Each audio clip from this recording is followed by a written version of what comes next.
Assalamu alaikum. Assalamu alaikum.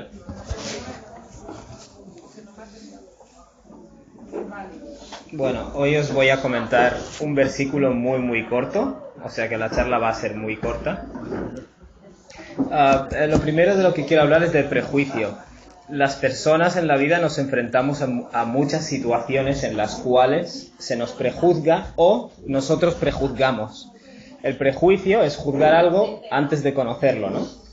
O al menos sin conocerlo con la suficiente profundidad. Y lo cierto es que el prejuicio, igual que el miedo, igual que el enfado, igual que todas estas características humanas, realmente es una respuesta natural con la que hemos nacido equipados. Quiero decir, no es de entrada algo malo, ¿vale? Un ejemplo muy primitivo.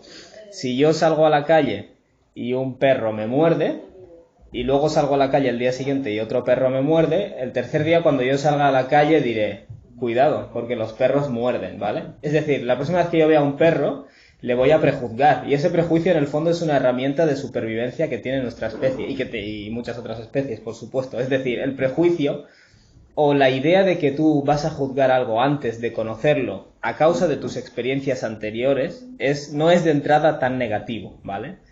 El problema está cuando tú te cierras y no quieres rectificar el prejuicio que tenías. O, por ejemplo, te formas un prejuicio sin evidencia suficiente, ¿vale? Es decir, yo conozco una mujer que me ha hecho daño, conozco dos que me han hecho daño y, por tanto, yo ya sé que todas las mujeres me van a hacer daño, ¿no? O viceversa, quiero decir. Eso es prejuzgar, ¿vale? Y en ese caso no es muy racional, porque realmente no tienes evidencia suficiente para llegar a esta conclusión. Lo que sí puedes decir es, vale, cuando conozca a una persona voy a tener cuidado. Pero eso no significa que debas crear una imagen general de que todos los de ese otro lado son malos, ¿vale?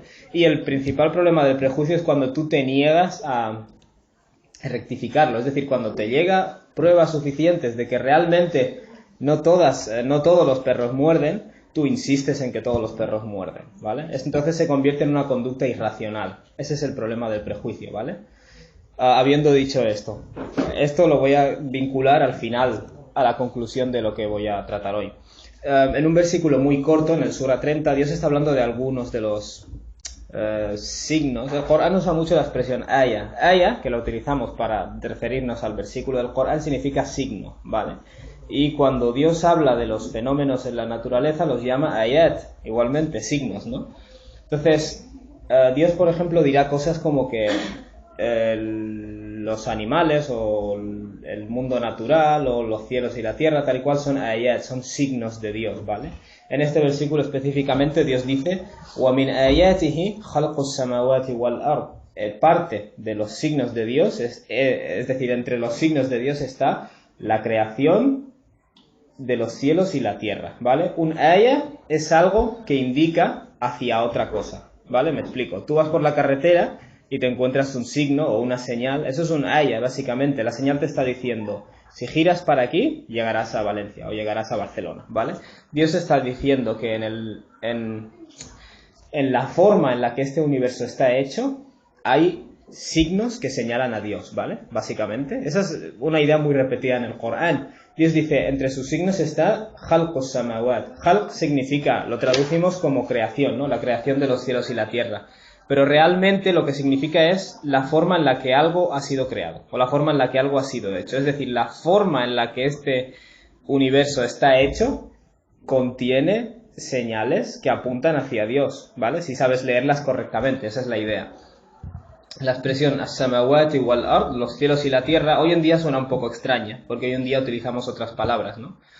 Cuando hablamos del universo o del cosmos, pero realmente lingüísticamente sama significa aquello que está por encima, ¿vale? Samawati wal ard significa todas las cosas que están por encima y la tierra, ¿vale? Es decir, la forma de categorizar la realidad varía según la sociedad o el contexto o el nivel científico, pero cielos y la tierra quiere decir realmente todas las cosas que hay por encima y la tierra, ¿vale? Es decir, tanto las capas del planeta como los sistemas solares que haya, es decir, todo lo que hay y la tierra, que es donde estáis vosotros, en ello ello está repleto de señales, de cosas que señalan hacia Dios, ¿vale? Y si os fijáis, el Corán trata mucho el tema como que este es un mundo de variaciones, ¿no? Es decir, el día y la noche, la luz y las tinieblas, la vida y la muerte, Y de algún modo te está diciendo, de igual modo esta vida en este mundo tiene una pareja también, ¿no? Digamos, sí, exacto, su contrario, que sería la última vida, ¿no? Básicamente. Y todo esto contrasta con la unicidad de Dios. El Tawhid significa que Dios es único, ¿no? Dios es único y su creación es decir, la creación de Dios expresa pluralidad. Siempre que veas pluralidad en algo significa que no es el creador, sino que es la creación. Básicamente esa es la imagen que el Corán constantemente te está metiendo en la cabeza, ¿no? Te está ayudando a ver. Entonces, ¿qué ocurre? El cosmos, o el mundo natural, lo que nos da a entender este versículo y muchísimos otros versículos es que no vale que tú vivas en este mundo y ya está. Tienes que vivir en este mundo y recapacitar acerca del mundo natural, ¿no? Básicamente tienes que recapacitar con frecuencia. Y hablando del prejuicio, en este caso vamos a hablar de cómo esa recapacitación influye en nuestra visión de las demás personas, o los demás colectivos, o las demás razas, o la gente de otras religiones, ¿no? Luego Dios añade que entre sus signos también está ikhtilafu alsinatikum wa alwanikum, la diferencia o las variaciones en vuestros lenguajes y en vuestros colores, ¿vale? En cuanto al lenguaje, Dios dice en términos generales, khalaqa al-insan 'allamahu al-bayan, ¿vale? Dios ha creado al ser humano y le ha dotado o le ha enseñado la capacidad de hablar, ¿no? O de hablar de forma coherente, ¿no? Básicamente el discurso articulado lo llaman. Esa capacidad es común para toda la humanidad, ¿vale? Es decir, el ser humano, siempre y cuando seas miembro de esta especie, tienes la capacidad de hablar, básicamente, a menos que tengas un problema o una enfermedad específica, ¿no? No hay consenso científico sobre cuál es el origen de esta capacidad, ¿vale? Si lo intentas reconstruir científicamente. Desde el punto de vista del Islam, nos satisface, digamos, o estamos satisfechos con saber que es una capacidad que Dios nos ha dado. ¿Cómo, cuándo exactamente? Quizás no sabemos los detalles, ¿no? Pero en cuanto a las lenguas, que es de lo que Dios está hablando aquí, claro, hay que reconocer que existen variantes.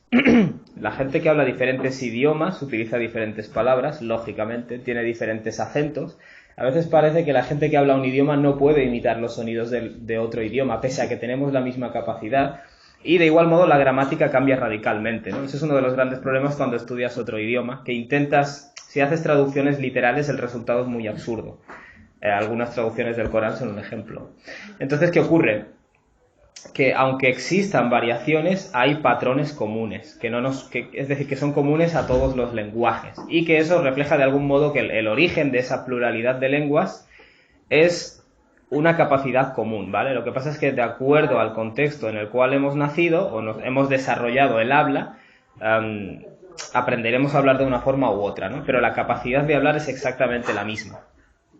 Entonces, ¿qué ocurre? Dios está hablando aquí de la variación entre lenguas y luego habla de la variación de nuestros colores, ¿vale?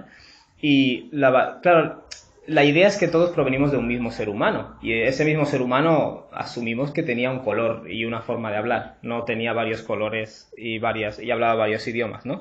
Entonces, ¿qué ocurre? ¿Cómo hemos desarrollado estos colores, ¿no? La idea es que tú tienes que entender que estos colores o estos lenguajes son un producto natural, ¿vale? Cuando empiezas a entenderlo de forma correcta, se te va quitando la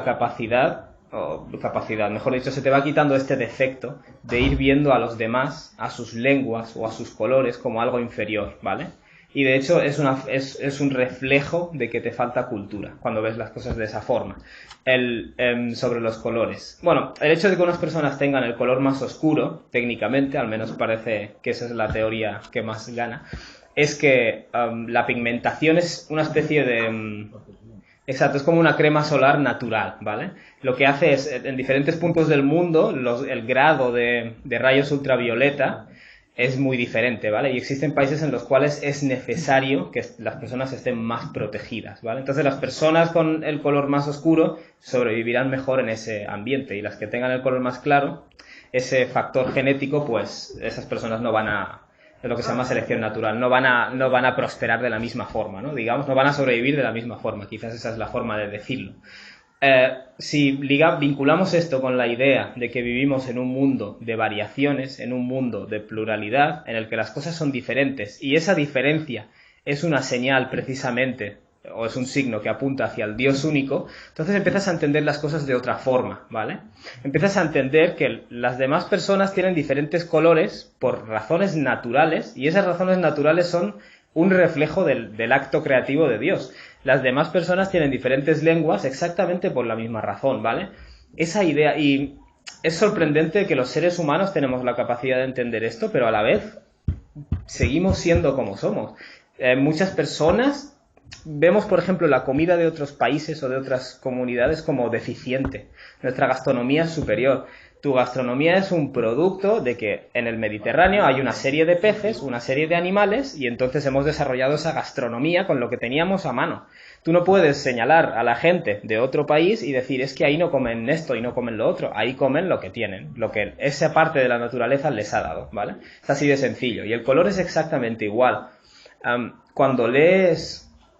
Bueno, a quien le interese. Cuando lees, por ejemplo, discursos de personas, porque hay personas racistas o fascistas que han triunfado mucho, especialmente en el siglo XX, hay ideologías fascistas. El caso del nazismo es quizás el más claro, ¿no? Cómo tanta gente pudo ser convencida por un discurso tan estúpido, realmente, porque es un discurso muy estúpido. Ese discurso lo que hace es coger a personas de otro colectivo y demonizarlos, básicamente deshumanizarlos, intentar convencerte de que esas personas valen menos, ¿vale? Y la idea en el Islam es que si tú te crees ese discurso es porque de entrada no tienes mucho cerebro, o mejor dicho, no estás usando mucho tu cerebro, ¿vale?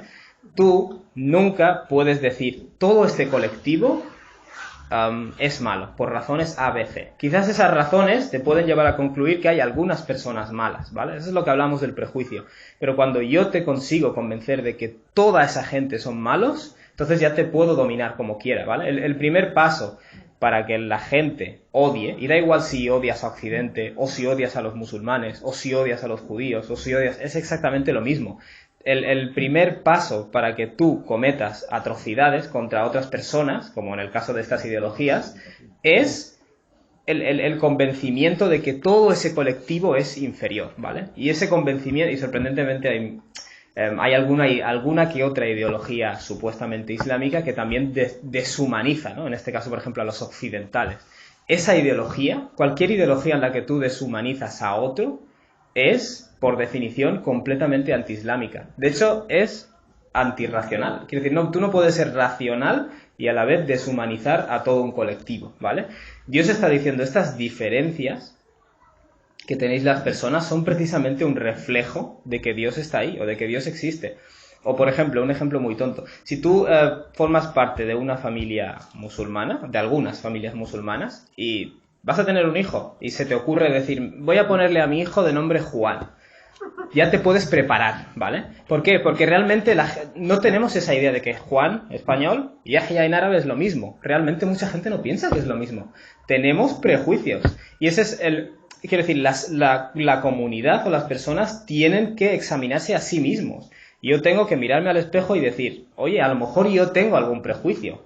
Mucha gente si le dices, ¿eres racista? Te dice, no, yo no soy racista. Claro, si tú no reconoces que tienes un problema, ¿cómo lo vas a cambiar? Yo no puedo cambiarlo. Y quizás en este caso es más grave porque como musulmanes, nosotros deberíamos de algún modo ser ejemplo de todo esto, ¿no? Uno de los comentarios del Corán que leí decía algo muy interesante. Daba a entender que, claro, Dios separa las cosas en el Corán por versículos, ¿vale? Por ayat. Y cuando pone todo junto en un versículo es porque tiene algún tipo de vínculo, ¿no? Por ejemplo, en este versículo, Dios ha dicho, entre los signos de Dios están la creación o la forma en la que están creados los cielos y la tierra, y luego la variación en vuestras lenguas y vuestros colores. Podría haberlo dividido y haber puesto en un versículo los cielos y la tierra y en otro versículo la variación es decir, las variaciones culturales, ¿no? Pero lo ha puesto todo junto. ¿Por qué? Porque está vinculado, está ligado. Estas son cosas interesantes que aprendes cuando lees comentarios del Corán basados en la retórica, ¿no? O en la lengua. Son detalles que se te pierden realmente.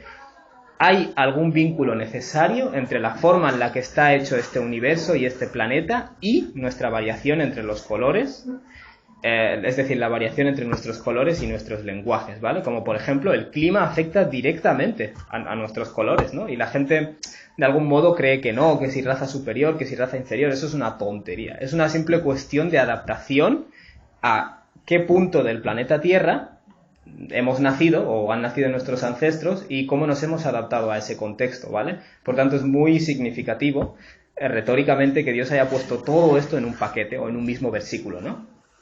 Y luego la conclusión, Dios dice, Inna fi dhalika, no cabe duda de que en esto, en la creación de los cielos y la tierra y en la variación en vuestros lenguajes y colores, no cabe duda de que en esto, la ayatin, hay signos claros, ¿no? Es decir, hay señales, como hemos dicho antes, lil alimin, para las personas que tienen conocimiento, ¿vale? Esto lo que implica es que las personas que no tienen conocimiento no consideran que estas variaciones sean algo positivo o sean una señal de que Dios está ahí, sino al contrario, lo consideran algo negativo. Cuando tú ves el triunfo de estas ideologías que he dicho, no se debe a que es una ideología muy culta y muy científica, se debe sencillamente a que la persona, de nuevo, el nazismo es el caso más claro, a que la persona que expone estas ideas es más listo que el hambre. Esa persona sabe hablar muy bien y sabe utilizar los sentimientos de la gente a la que está hablando, ¿vale? Si yo tengo a un montón de gente, por ejemplo, la crisis económica es un ejemplo claro. Si yo tengo a un montón de gente que está cabreada por la situación y consigo coger a un colectivo, echarle la culpa de todo con éxito, conseguiré coger el cabreo de esta gente o la frustración que tiene esta gente y explotarlo de modo que yo pueda convertirlo en un odio que les hará actuar contra esta gente. Incluso a un nivel mucho más primitivo, coger a otras razas, otros idiomas, otras gastronomías, otras culturas, otras religiones que no conoces en profundidad y convertir a toda esa comunidad en demonios. El fenómeno es exactamente el mismo, lo que pasa es que a veces toma dimensiones religiosas, a veces políticas, a veces raciales, pero el concepto es exactamente el mismo que estoy diciendo. Entonces, claro, lo que Dios está diciendo es que estas variaciones, o sea que tienes razón, que son falsos musulmanes y ya está.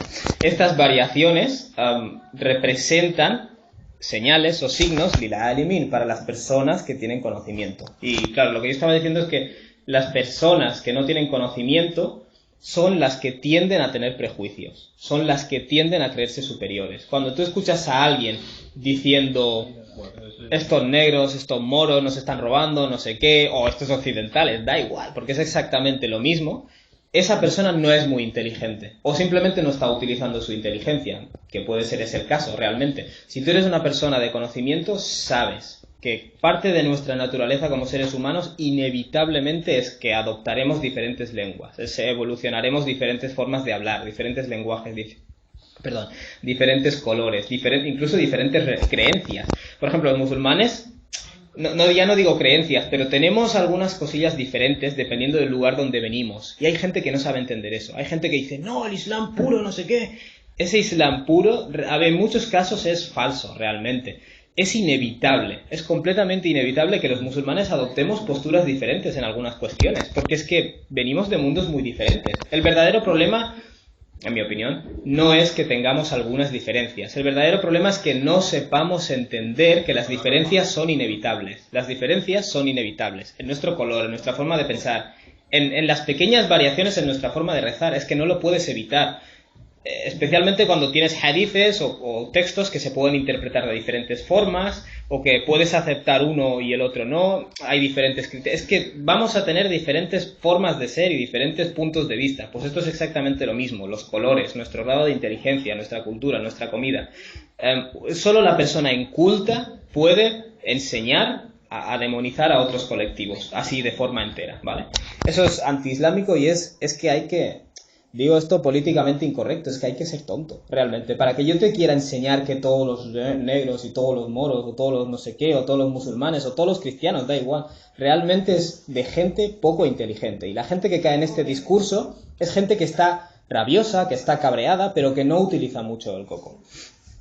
Hay muchas citas del profeta Muhammad, muchos hadices que se dirigen a este tema, ¿no? Dando a entender que todos provenís de un mismo ser humano, y ese ser humano proviene de la tierra, ¿no? Esa es la idea. Entonces, vuestros componentes básicos son exactamente los mismos, y las variaciones que vienen luego son dependiendo del lugar, dependiendo de la circunstancia, pero todos venís de Adán, y Adán fue creado de la tierra, ¿no? Básicamente ese es el principio general. O, por ejemplo, el hadith que mencionamos una vez en que el profeta compara a la gente que se cree mejor por sus antepasados con un escarabajo, básicamente. Entonces, la idea de estos hadiths no es ser guay, ser progre, porque mola un montón, ser multicultural, no. La idea de estos hadiths es que, de verdad, la gente que piensa así no es muy inteligente. Es una falta de cultura y es una falta de inteligencia. El enfoque correcto, como mencionamos la otra vez, cuando Dios habla de las diferentes personas, Dios dice Ya ayuhan nas, inna khalaqnakum min dhakari wa untha, todos os hemos creado a toda la humanidad a partir de un varón y una hembra, wa ja'alnakum shu'uban wa qabail,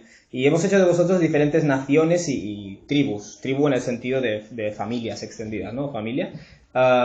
Y luego Dios ha dicho lita'arafu, con la finalidad de que os conozcáis mutuamente, ¿no? Es decir, cuando tú tienes la mente, cuando tú entiendes que las variaciones en el universo y las variaciones en el planeta forman parte de los signos que apuntan a Dios, entonces empiezas a entender que el hecho de que este señor sea blanco y este negro y este sea árabe y el otro habla un idioma y el otro habla otro idioma, empiezas a entender que eso forma parte del Islam, forma parte de la vida y forma parte precisamente de los signos de Dios. Ya no es algo negativo, sino que es algo muy positivo, ¿no? Y cuando entiendes eso, que te nace una necesidad de conocer a los demás. Dios os ha hecho diferentes explícitamente, según el Corán, en el caso de la humanidad, con la finalidad de que os vayáis conociendo. Es decir, tienes que tener la mente abierta y querer conocer a los demás, no cerrarte. ¿Por qué? Porque hemos hablado del prejuicio al empezar. Cuando tú juzgas a los demás, es precisamente porque no los conoces, no quieres conocer. Como hace poco, cuando pasó esto de que salió en las noticias,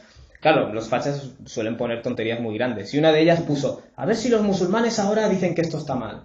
Yo que soy musulmán, y yo he puesto en mi Facebook que está mal. Y todos los musulmanes que conozco opinan que está mal. Pero ¿qué pasa? Que si tú no vas a ellos y les conoces a ellos, obviamente les vas a prejuzgar, porque no les conoces. Es que es así de sencillo. El prejuicio procede de la gente que no quiere conocer, porque tú ya te has cerrado en que ya conoces. Ese es el problema del prejuicio, ¿no? Así que pido a Dios que nos haga gente de mente abierta y gente a la que nos gusta la diversidad de razas y incluso de religiones. Quiere decir, ¿qué problema tienes con la gente de otras religiones? Respeta. No digas ellos son así, ellos son así, si no lo conoces. Siéntate y habla con la gente. No juzgues a la gente antes de conocerla. Wassalamu alaikum.